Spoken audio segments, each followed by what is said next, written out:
Hello दोस्तों, आज हम पढ़ेंगे वाइट कॉन्ट्रैक्ट या सोनी संविदा। मतलब एक ऐसा कॉन्ट्रैक्ट या ऐसी संविदा जो जब बना था, मतलब जब वो कॉन्ट्रैक्ट बना था तब तो एक वैलिड कॉन्ट्रैक्ट था, लेकिन बाद में कुछ सिचुएशन ऐसी हो जाती है जिसके कारण अब हम उस वैलिड कॉन्ट्रैक्ट को इन्फोर्स नहीं करवा सकते। वो नॉट इन्फोर्सेबल बाय लॉ हो गया है। अब वो नॉट इन्फोर्सेबल बाय लॉ हो गया तो वो जो वैलिड कॉन्ट्रैक्ट था अब वो वाइट कॉन्ट्रैक्ट हो गया है।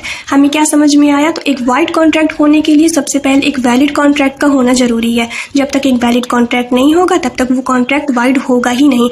जिस तरह मरने के लिए पैदा होना जरूरी है, मतलब कोई पर्सन की मृत्यु कब होगी? जब वो पैदा होगा। अगर हम ये कह सकते हैं कि किसी पर्सन का जन्म ही नहीं हुआ तो उसकी मृत्यु ही नहीं होगी।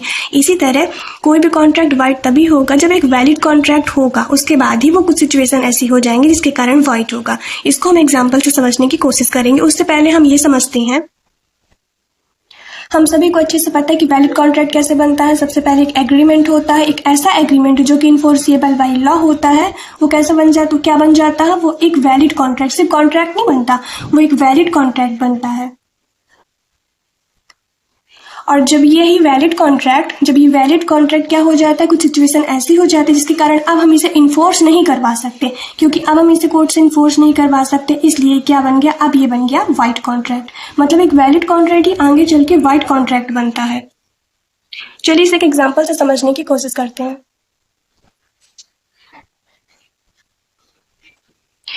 आप सभी को दिख रहा होगा कि यहाँ पे एक पर्सन है ए और दूसरा पर्सन है बी। ए बी से कहता है, कब कहता है? 1 मार्च को ए बी से कहता है कि क्या तुम मेरा घोड़ा 1000 रुपए में खरीदोगे? कब कह रहा है? 1 मार्च को कहता है ए बी से कि क्या तुम मेरा घोड़ा 1000 रुपए में खरीदोगे?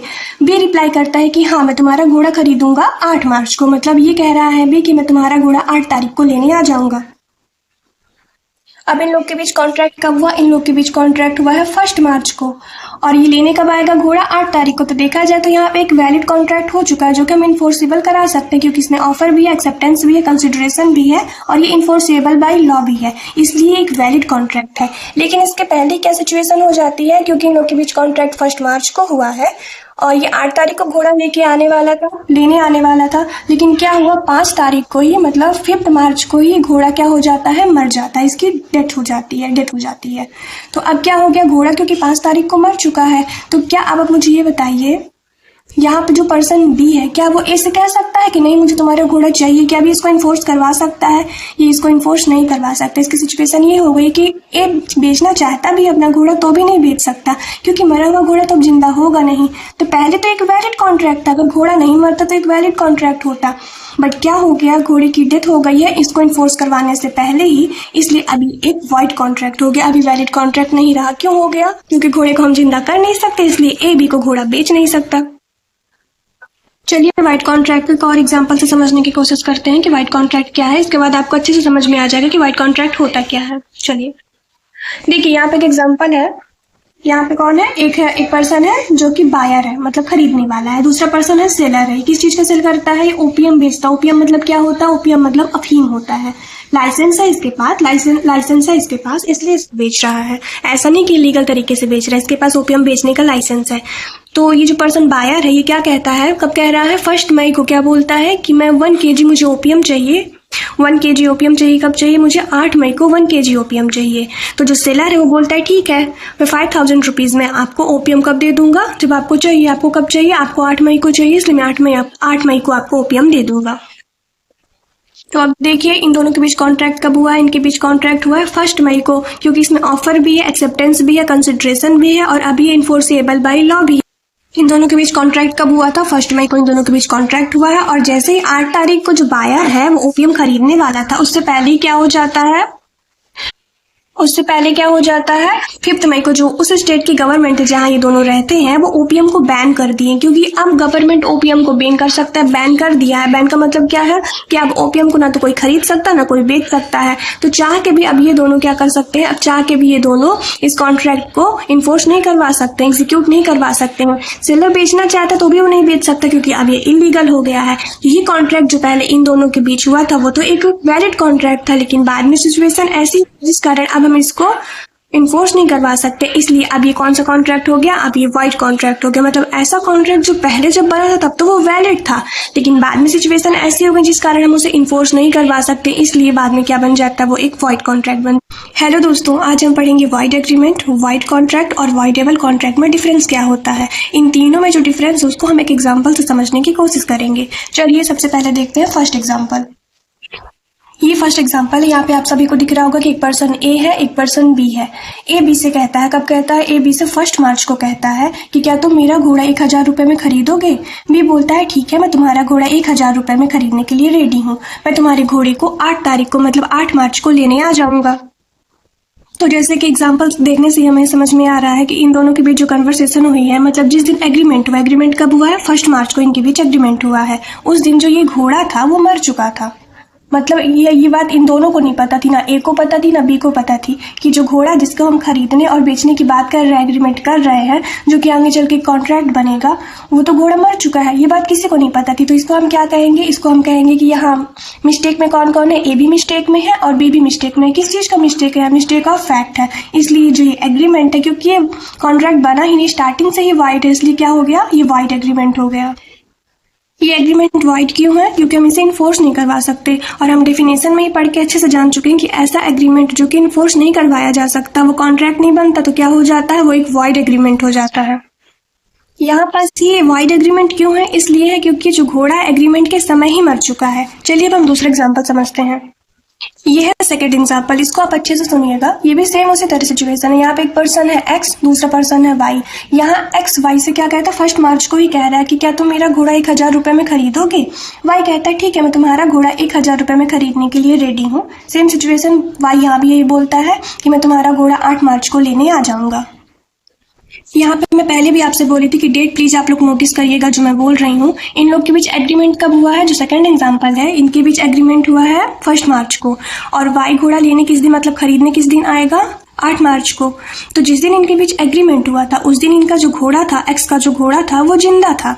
लेकिन ये वाई कब आने वाला लेने, 8 मार्च को लेने आने वाला, और 5 मार्च को इसका घोड़ा मर जाता है। कब मरता है, 5 मार्च को। और एग्रीमेंट कब हुआ था, 1 मार्च को। तो जब इनके बीच एग्रीमेंट हुआ था तब ये घोड़ा जिंदा था। इसमें ऑफर भी हो गया, एक्सेप्टेंस भी हो गया, कंसिडरेशन भी हो गया। उस टाइम पे हम इसे इन्फोर्स करवा सकते थे क्योंकि तब वो घोड़ा जिंदा था। क्योंकि एग्रीमेंट के समय ये घोड़ा जिंदा था, इसलिए ये,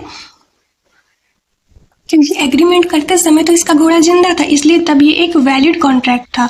लेकिन बाद में क्योंकि 5 तारीख को इसका घोड़ा मर गया, इसलिए अब क्या वाई जो है एक्स से 8 तारीख को घोड़ा खरीद सकता है, नहीं खरीद सकता। मतलब ये एक ऐसा एग्रीमेंट था जो कि पहले तो एक वैलिड कॉन्ट्रैक्ट बना था, लेकिन बाद में क्योंकि इसका घोड़ा मर गया है, इसलिए अब ये कैसा कॉन्ट्रैक्ट हो गया, अब ये वाइड कॉन्ट्रैक्ट हो गया। देखिए पहले वाला जो एग्जाम्पल था उसमें वाइड एग्रीमेंट हुआ था, इसमें कॉन्ट्रैक्ट वाइड हुआ है। दोनों में डिफरेंस क्या है, क्योंकि वो एग्रीमेंट तब हुआ था जब वो घोड़ा मर चुका था, मतलब ऑलरेडी हम मरे हुए घोड़े को खरीदने या बेचने की बात कर रहे थे, तो वो एग्रीमेंट कॉन्ट्रैक्ट बना ही नहीं। बट सेकंड सिचुएशन में क्या है, जब इनके बीच एग्रीमेंट हुआ तब ये घोड़ा जिंदा था, इसलिए पहले वाला एग्रीमेंट क्या है, वाइड हो गया। सेकेंड वाली सिचुएशन में क्या है कि इनके बीच कॉन्ट्रैक्ट वैलिड था, मतलब एक एग्रीमेंट कॉन्ट्रैक्ट बन चुका था। बाद में वो इन्फोर्सेबल बाय लॉ नहीं रह गया क्योंकि घोड़ा मर गया है, बाद में मरता है, एग्रीमेंट के बाद मरता है, इसलिए वो वाइड कॉन्ट्रैक्ट होगा, ना कि वाइड एग्रीमेंट होगा। दोनों एग्जाम्पल में सिर्फ एक ही डिफरेंस है, वो ये है कि जब उनके बीच एग्रीमेंट हुआ था वो मिस्टेक ऑफ फैक्ट में थे, उस टाइम पे हम उसको इन्फोर्स नहीं करवा सकते थे, इसलिए वो एग्रीमेंट कॉन्ट्रैक्ट बना ही नहीं। लेकिन वाइड कॉन्ट्रैक्ट क्यों हो गया, क्योंकि पहले ही एक अच्छा वैलिड कॉन्ट्रैक्ट था, लेकिन बाद में सिचुएशन ऐसी हो गई जिसके कारण हम इसे इन्फोर्स नहीं करवा सकते, इसलिए ये वाइड हो गया। पहले की वैलिड कॉन्ट्रैक्ट था। अब हम लोग थर्ड एग्जाम्पल देखते हैं। थर्ड एग्जाम्पल में क्या है, एक पर्सन है पी, दूसरा पर्सन है क्यू। एक पर्सन है पी, दूसरा पर्सन है क्यू। यहाँ भी सेम सिचुएशन है। पी क्यू से क्या कहता है कि क्या तुम मेरा घोड़ा 1000 रुपये में खरीदोगे। क्यू बोलता है पी से कि हाँ, मैं तुम्हारा घोड़ा 1000 रुपये में खरीदने के लिए रेडी हूँ। यहाँ पर क्यू जो है पी के कहने पे घोड़ा तो खरीद लेता है, लेकिन बाद में क्यू को पता चलता है कि उसका घोड़ा तो सही नहीं था, वो तो सवारी करने ही नहीं देता। तब क्यू को पता चलता है कि पी ने मेरे साथ क्या किया है, पी ने मेरे साथ फ्रॉड किया है। ये मैं किसका एग्जांपल दे रही हूँ, ये मैं आपको वाइडेबल कॉन्ट्रैक्ट का एग्जांपल दे रही हूँ। एक बात आप लोग हमेशा याद रखिएगा कि वाइडेबल मतलब कोई भी कॉन्ट्रैक्ट वाइडेबल तब होता है जब फ्री कंसेंटिंग होती। फ्री कंसेंट से मतलब क्या है, आप ये बताइए, अगर क्यू को ये बात पता होती कि उसका घोड़ा सवारी तो करने ही नहीं देगा, तो क्या वो खरीदता, तब तो घोड़ा नहीं खरीदता पीकर। क्यों खरीदा? क्योंकि उसके साथ फ्रॉड हुआ है, उससे बात छुपाई गई है। तो यहाँ पे अब क्योंकि सिचुएशन ऐसी हो गई है कि वो चाहे तो इस कॉन्ट्रैक्ट को एक्सेप्ट कर ले। अगर वो इस कॉन्ट्रैक्ट को एक्सेप्ट कर लेता है तो ये एक वैलिड कॉन्ट्रैक्ट हो जाएगा। जैसे मान लीजिए क्योंकि कोई ज़्यादा प्रॉब्लम, इसे घोड़ा इतना पसंद आ गया कि सवारी नहीं भी करने दे रहा तो भी उसे अच्छा लग रहा है, तो चाहे तो इसे एक्सेप्ट कर ले या फिर चाहे तो इस कॉन्ट्रैक्ट को रिजेक्ट कर दे। बोले मैं नहीं मानता ऐसे कॉन्ट्रैक्ट को, मेरे साथ फ्रॉड हुआ है, मेरी स्वतंत्र सम्मति नहीं थी, मेरी मर्जी के बिना ये कॉन्ट्रैक्ट हुआ है। तो अगर क्यों इस कॉन्ट्रैक्ट को रिजेक्ट कर देता है तो ये कैसा कॉन्ट्रैक्ट हो जाता है? तब ये एक वाइडेबल कॉन्ट्रैक्ट हो जाता है।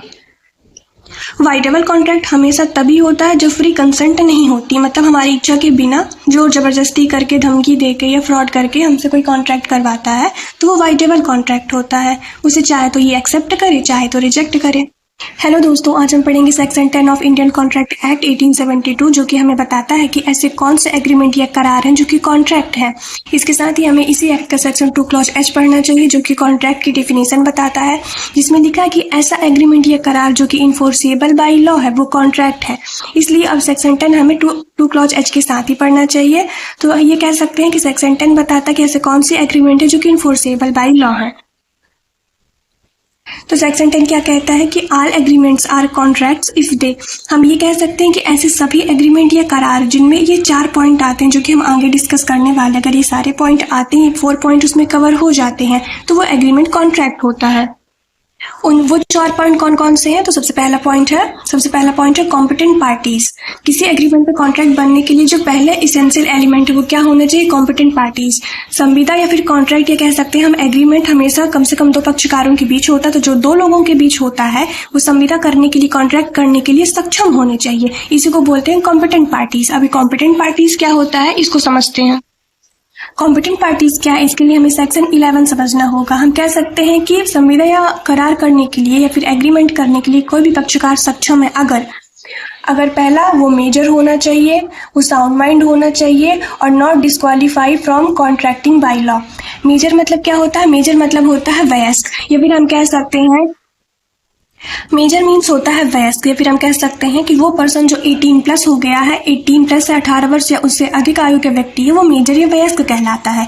दूसरा पॉइंट है साउंड माइंड। हम ये कह सकते हैं कि कोई भी व्यक्ति पागल नहीं होना चाहिए, स्वस्थ चित्त होना चाहिए, इसको साउंड माइंड कहते हैं। अभी थर्ड पॉइंट क्या है? Not disqualified from contracting by law. ये कह सकते हैं कि वो पर्सन कॉन्ट्रैक्ट करने के लिए डिस्क्वालीफाई न किया गया और निर्धारित न किया गया हो, किसके द्वारा? जिस लॉ या विधि के अधीन वो रहता है। नॉर्मल लैंग्वेज में हम कह सकते हैं कि वो पर्सन दिवालिया घोषित न किया गया हो, क्योंकि दिवालिया एक ऐसा पर्सन है जो कि कॉन्ट्रैक्ट नहीं कर सकता। तो किसी भी एग्रीमेंट को कॉन्ट्रैक्ट बनने के लिए जो पहला एसेंशियल पॉइंट था वो था कॉम्पिटेंट पार्टी, सक्षम पक्षकार। सक्षम पक्षकार क्या होता है ये हम आपको एक्सप्लेन कर चुके हैं कि मेजर होना चाहिए, साउंड माइंड होना चाहिए और कॉन्ट्रैक्ट करने के लिए डिस्क्वालीफाई घोषित न किया गया हो। इसके साथ ही हमको कॉम्पिटेंट पार्टीज अगर अच्छे से समझना है तो सेक्शन 11 और सेक्शन 12 समझना जरूरी है, इसलिए दोनों सेक्शन को हम आगे पढ़ेंगे। अब किसी एग्रीमेंट को कॉन्ट्रैक्ट बनने के लिए जो सेकंड एसेंशियल पॉइंट है जो हमें सेक्शन 10 बताता है वो है फ्री कंसेंट ऑफ पार्टीज, मतलब पक्षकारों की स्वतंत्र सम्मति। हम पहले बता चुके हैं कॉन्ट्रैक्ट या एग्रीमेंट पक्षकारों के बीच ही होता है, तो वो जो पक्षकार है उनकी सम्मति, जो कंसेंट है वो फ्री होना चाहिए, स्वतंत्र होनी चाहिए।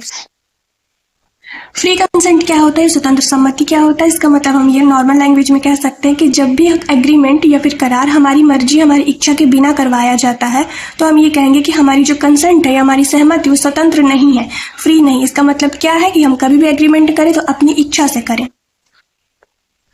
हम कब कहेंगे कि किसी भी पार्टी की कंसेंट फ्री है? इसके लिए कौन डील करता है? सेक्शन 14 हमें बताता है कि हम कब कहेंगे कि कंसेंट फ्री है या फ्री नहीं है। तो अगर हमारी जो कंसेंट ली गई है, हमारी से मतलब है जो एग्रीमेंट के पक्षकार या पार्टीज है उनकी कंसेंट, ये जो मैं 5 पॉइंट बताऊंगी सेक्शन 14 में, इनके बिना ली गई हो तब हम कहेंगे कि कंसेंट फ्री है। किसी की भी कंसेंट कोवर्जन जो सेक्शन 15 डील करता है उसके थ्रू, उसके द्वारा नहीं ली जानी चाहिए। कोवर्जन क्या होता है? कोवर्जन मतलब होता है प्रपीड़न। जिससे हम कह सकते हैं कि अगर कोई डरा धमका के जबरदस्ती हमसे कॉन्ट्रैक्ट या एग्रीमेंट करवाने की कोशिश करता है तो अगर हम कर भी लेंगे तो हमारी कंसेंट फ्री नहीं कहलाएगी, स्वतंत्र सम्मति नहीं कहलाएगी। कौन बताता है? सेक्शन 15 बताता है। दूसरा पॉइंट क्या है? दूसरा पॉइंट है अनड्यू इन्फ्लुएंस, जो कौन बताता है? सेक्शन 16 बताता है। सेक्शन 16 अनड्यू इन्फ्लुएंस का मतलब क्या होता है? असम्यक असर। मतलब इसमें जो एग्रीमेंट के 2 पक्षकार या 2 पार्टी होते हैं उसमें एक पक्षकार या एक पार्टी दूसरे पक्षकार की इच्छा को कंट्रोल करने की स्थिति में होता है, पोजीशन में होता है। जैसे पिता और बेटा एक पिता अपने बेटे की इच्छा को कंट्रोल कर सकता है तो ये अनड्यू इन्फ्लुएंस कहलाएगा।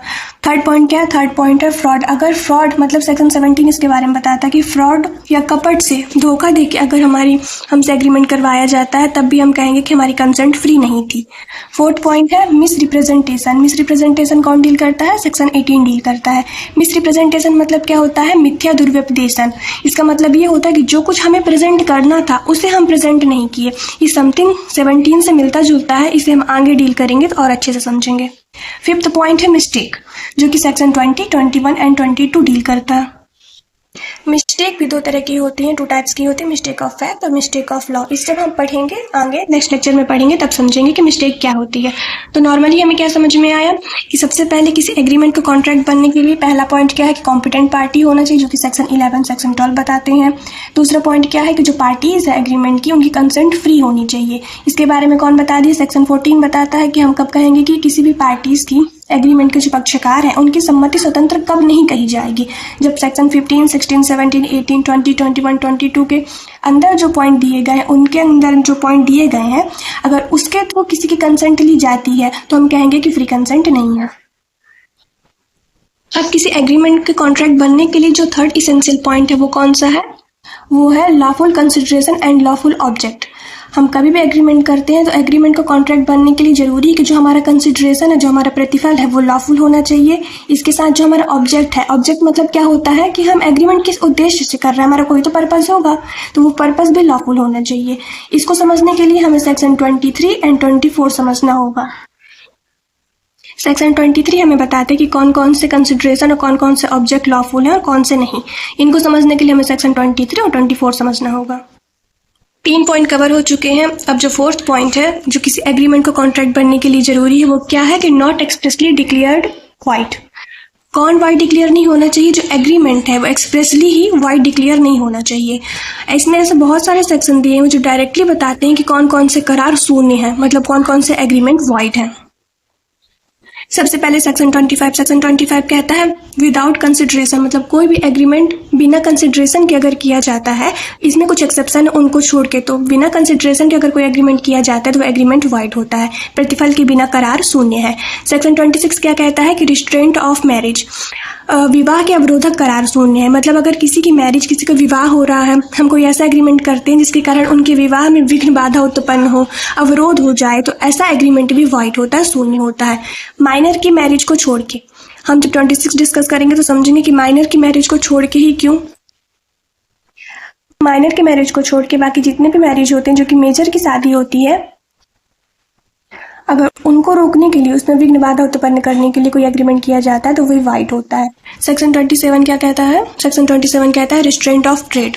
अगर कोई लॉफुल तरीके से व्यापार या बिजनेस करना चाहता है और हम कोई ऐसा एग्रीमेंट करते हैं जो कि उसके व्यापार में विघ्न बाधा उत्पन्न करे, अवरोध उत्पन्न करे, तो वो भी एग्रीमेंट वाइड होता है। व्यापार के अवरोधक करार शून्य होते हैं। सेक्शन 28 क्या कहता है? विधिक अवरोधक करार शून्य होते हैं, मतलब रिस्ट्रेंट ऑफ लीगल प्रोसीडिंग्स, विधि कार्यवाहियों के अवरोधक करार शून्य होते हैं। अगर कोई हम ऐसा एग्रीमेंट करते हैं तो लीगल प्रोसीडिंग में विघ्न बाधा उत्पन्न करता है, जो प्रोसीडिंग है उसे अच्छे से नहीं होने देता है, तो ऐसे एग्रीमेंट भी वाइड होते हैं। लास्ट पॉइंट है सेक्शन 29 अनसर्टेनिटी। ऐसे एग्रीमेंट जो अनिश्चित होते हैं, अनिश्चितता के कारण वो एग्रीमेंट क्या होते हैं? वाइड होते हैं। जब सेक्शन 29 पढ़ेंगे तो अच्छे से समझेंगे कि अनिश्चितता क्या होती है, अनसर्टेनिटी क्या होती है। सेक्शन 30 क्या है? Way of वेचर। पद्यम तौर के करार शून्य होते हैं। पद्यम तौर मतलब क्या होता है? इसका मतलब ये होता है, नॉर्मल लैंग्वेज में जुआ वर्ड आप सुने होंगे, तो अगर जुआ से रिलेटेड कोई एग्रीमेंट करता है, कोई करार करता है, तो वो भी एग्रीमेंट वाइड होता है, शून्य होता है। इसके साथ ही मैं सेक्शन इसमें नहीं लिखी हूँ। सेक्शन 23 और 24 में क्या बताई थी कि जो लॉफुल कंसिडरेशन जिसमें नहीं होता, लॉफुल ऑब्जेक्ट नहीं होता है, तो जिसमें लॉफुल कंसिडरेशन या लॉफुल ऑब्जेक्ट नहीं होता, ऐसे एग्रीमेंट भी वाइड होते हैं। इसके साथ ही 1-2 सेक्शन आपको और मिलेंगे जो कि डायरेक्ट एग्रीमेंट को वाइड डिक्लेयर करते हैं। तो हमें क्या समझ में आया? सेक्शन 10 क्या कहता था कि व्हाट एग्रीमेंट्स आर कॉन्ट्रैक्ट्स, ऐसे कौन कौन से एग्रीमेंट है जो कि कॉन्ट्रैक्ट है। तो हम कैसे, हम इसको हिंदी में एक बार एक्सप्लेन कर देते हैं कि वे सब करार, प्रत्येक करार संविदा है अगर वो सक्षम पक्षकारों की सक्षम पक्षकारों की स्वतंत्र सम्मति से विधिपूर्ण प्रतिफल और विधिपूर्ण उद्देश्य के लिए एतद द्वारा अभिव्यक्ति रूपेण शून्य घोषित न किए गए हों। मतलब एक एग्रीमेंट को कॉन्ट्रैक्ट बनने के लिए सबसे पहले कॉम्पिटेंट पार्टी होना चाहिए, उनकी फ्री कंसेंट होनी चाहिए, कंसिडरेशन लॉफुल होना चाहिए, इसके साथ ही ऑब्जेक्ट भी लॉफुल होना चाहिए, और वो जो एग्रीमेंट है वो डायरेक्टली एक्सप्रेसली वॉइड डिक्लेयर न किया गया हो बाय लॉ। तो वो क्या कहलाएगा? ऐसा एग्रीमेंट क्या होगा? कॉन्ट्रैक्ट बन जाएगा। ऐसा एग्रीमेंट इन्फोर्सेबल बाय लॉ होगा, इसलिए सेक्शन 2 क्लॉज H के अकॉर्डिंग कॉन्ट्रैक्ट बन। हेलो दोस्तों, आज हम पढ़ेंगे section 12 of Indian contract act 1872, जो कि हमें बताता है कि कॉन्ट्रैक्ट करने के लिए साउंड माइंड पर्सन कौन होता है या फिर स्वस्थचित्त व्यक्ति कौन होता है। इससे प्रीवियस लेक्चर में हमने सेक्शन 10 और सेक्शन 11 पढ़ा था। सेक्शन 10 हमें बताता है कि किसी भी एग्रीमेंट को कॉन्ट्रैक्ट बनने के लिए जरूरी है कि उसके जो पक्षकार है, मतलब जो उसकी पार्टी है, वो सक्षम होने चाहिए, कॉम्पिटेंट पार्टी होनी चाहिए। कॉम्पिटेंट पार्टी क्या होती है? सेक्शन 11 हमें बताता है। सेक्शन 11 हमें बताता है कि कोई भी पर्सन कॉन्ट्रैक्ट करते समय अगर मेजर है, साउंड माइंड है और दूसरा कॉन्ट्रैक्ट करने के लिए भी डिस्क्वालीफाई नहीं किया गया है लॉ के द्वारा, वो पर्सन क्या कहलाता है? वो पर्सन कॉम्पिटेंट पर्सन कहलाता है, कॉम्पिटेंट पार्टी कहलाती है। सेक्शन 11 में जो वर्ड साउंड माइंड यूज किया गया है, तो साउंड माइंड के बारे में हमें सेक्शन 12 बताता है। सेक्शन 12 कहता है कि हम कब किस पर्सन को कॉन्ट्रैक्ट करने के लिए साउंड माइंड कह सकते हैं या स्वस्थ चित्त कह सकते हैं। सेक्शन 12 कहता है कि अगर कोई भी पर्सन कॉन्ट्रैक्ट करते समय, कब? At the time of contract करते समय ये दो सिचुएशन अगर कवर कर लेता है, कोई भी पर्सन कॉन्ट्रैक्ट करते समय अगर ये दो सिचुएशन कवर कर लेता है तो वो पर्सन साउंड माइंड कहलाएगा। तो देखिए, फर्स्ट पॉइंट क्या कहता है कि कॉन्ट्रैक्ट करते समय he is capable of understanding it. मतलब कोई भी पर्सन जो कॉन्ट्रैक्ट कर रहा है तो उस कॉन्ट्रैक्ट को करते समय वो इतना कैपेबल होना चाहिए कि क्या कॉन्ट्रैक्ट कर रहा है उस कॉन्ट्रैक्ट को अच्छे से समझ सके। इसमें स्पेशली लिखा हुआ है कि he is capable of understanding it, मतलब उस कॉन्ट्रैक्ट को अच्छे से अंडरस्टैंड कर सके, समझ सके, इतना कैपेबल, सक्षम होना चाहिए।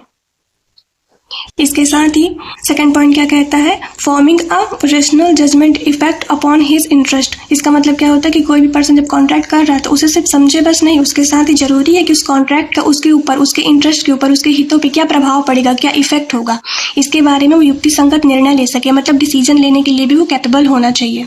तो हम कह सकते हैं कि कोई भी पर्सन कॉन्ट्रैक्ट करते समय इतना कैपेबल हो कि उस कॉन्ट्रैक्ट को समझे कि वो क्या कॉन्ट्रैक्ट कर रहा है, और दूसरा उस कॉन्ट्रैक्ट के बारे में प्रॉपर डिसीजन भी ले सके कि उस कॉन्ट्रैक्ट का जो कर रहा है उसके ऊपर उसका क्या प्रभाव पड़ेगा, क्या इफेक्ट होगा। अगर इन दोनों को अच्छे से कवर कर लेता है तो हम कहेंगे कि कोई भी पर्सन कॉन्ट्रैक्ट करने के लिए साउंड माइंड है। सेक्शन 12 आगे क्या कहता है? इसे हम 3 इमेज से कवर करने की कोशिश करते हैं। ये देखिए, यहाँ पे हमें 3 इमेज रखी है, एक फर्स्ट, सेकंड, थर्ड।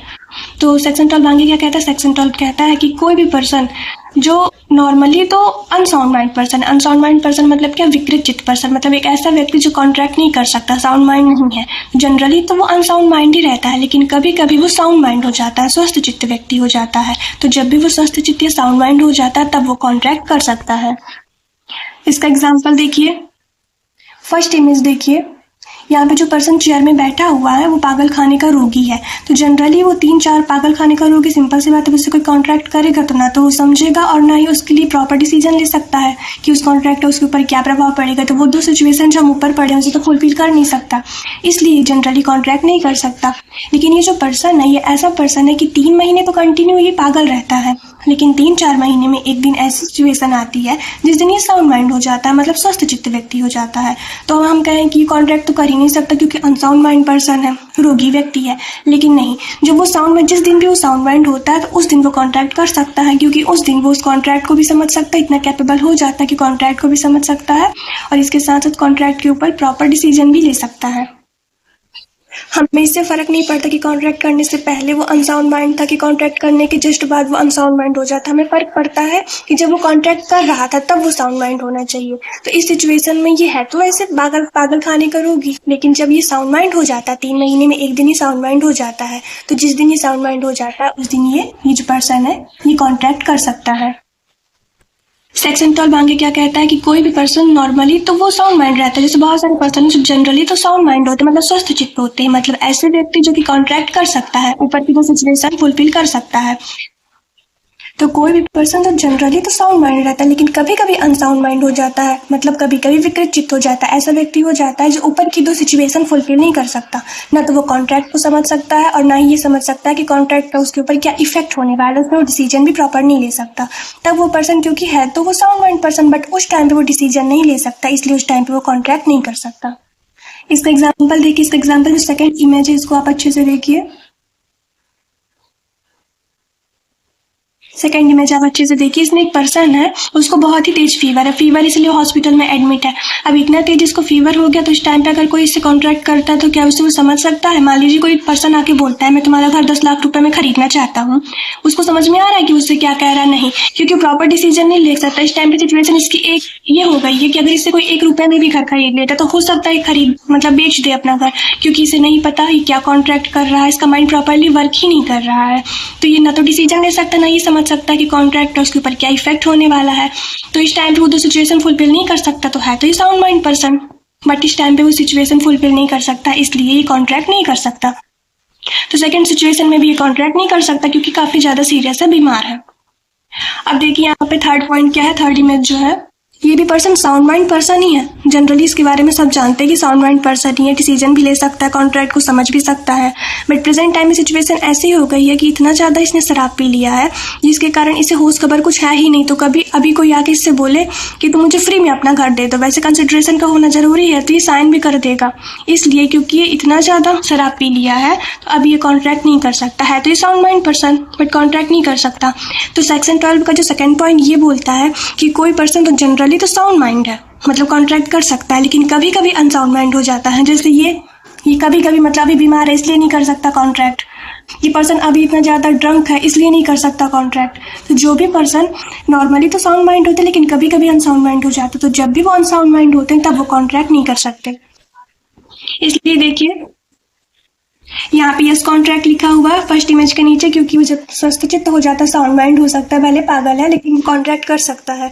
और सेकंड और थर्ड इमेज में ये लोग कॉन्ट्रैक्ट नहीं कर सकते हैं क्योंकि वो ऊपर की दो सिचुएशन को फुलफिल नहीं कर रहे हैं। तो हम सिर्फ ये कह सकते हैं कि कोई भी पर्सन साउंड माइंड तभी होगा जब ऊपर की दो सिचुएशन, ये जो मैं 2 पॉइंट आपको बताई हूँ, इसे फुलफिल करे, कॉन्ट्रैक्ट करते समय उसे अच्छे से समझे और उस कॉन्ट्रैक्ट का उसके ऊपर क्या प्रभाव पड़ने वाला है, क्या इफेक्ट होने वाला है, इसके बारे में वो युक्ति संगत डिसीजन ले सकता है, निर्णय ले सकता है, तभी हम कहेंगे कि वो साउंड माइंड है। कोई भी पर्सन ये 2 सिचुएशन अगर फुलफिल नहीं कर रहा तो भले ही वो साउंड माइंड है, वो उस टाइम पे कॉन्ट्रैक्ट नहीं कर सकता, और कॉन्ट्रैक्ट करने के लिए साउंड माइंड का होना बहुत जरूरी है।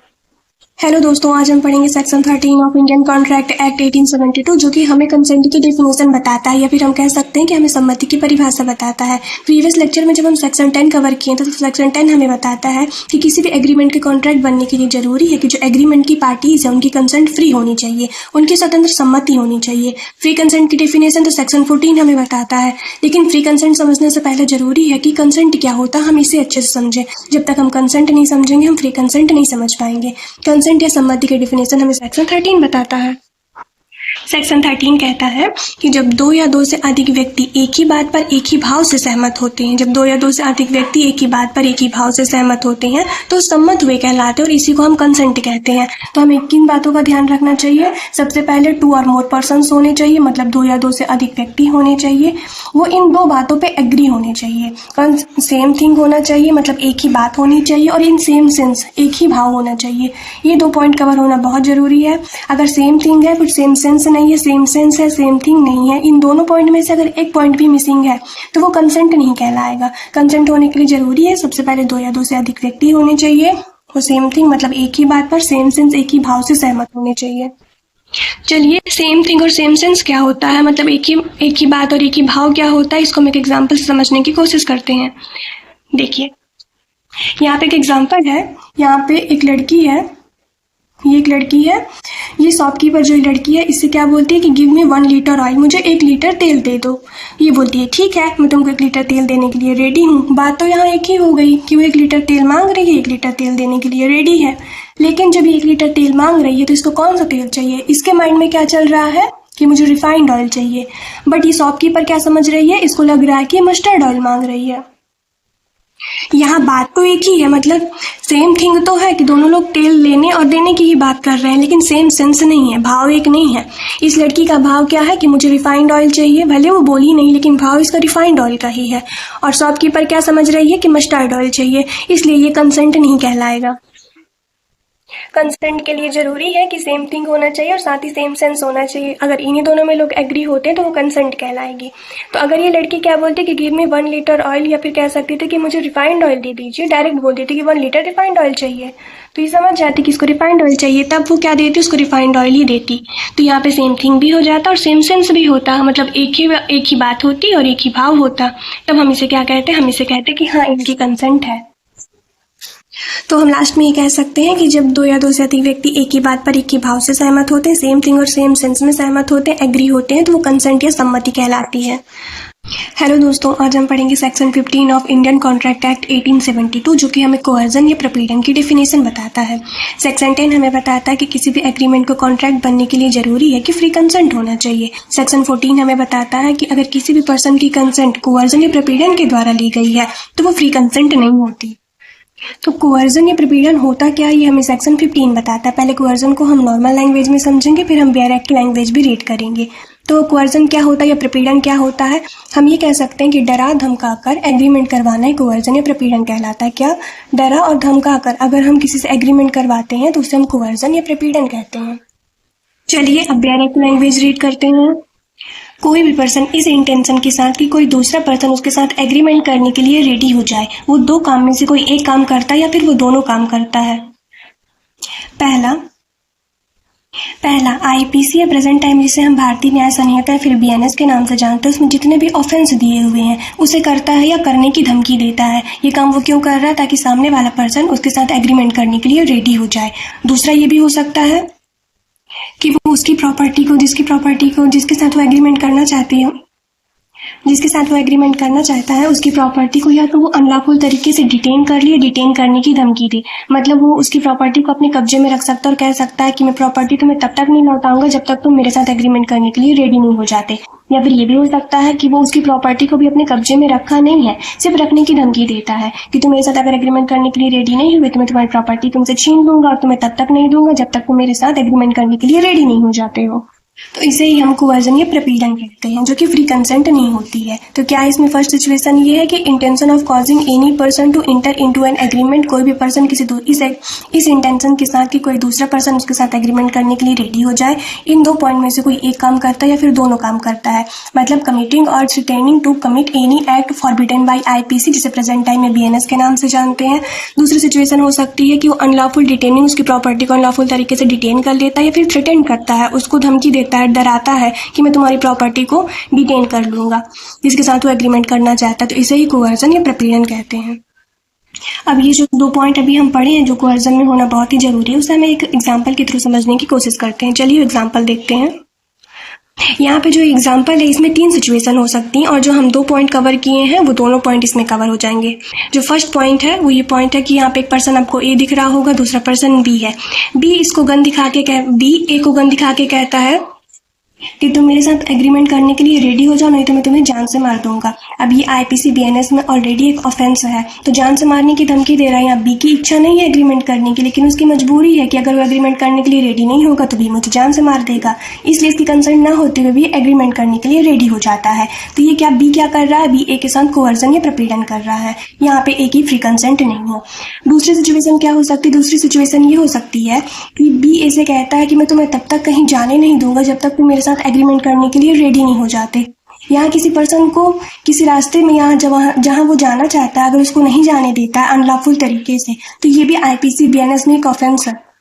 तो यहाँ भी ए मजबूरी में इसके साथ एग्रीमेंट करने के लिए रेडी हो जाता है, क्योंकि अगर ए रेडी नहीं होगा एग्रीमेंट करने के लिए तो बी उसे जाने नहीं देगा। तो यहाँ भी ए की कंसेंट नहीं है, इसलिए ये भी कोअर्जन नहीं है, क्योंकि वो डरा धमकाकर उससे एग्रीमेंट करने के लिए रेडी हो रहा है।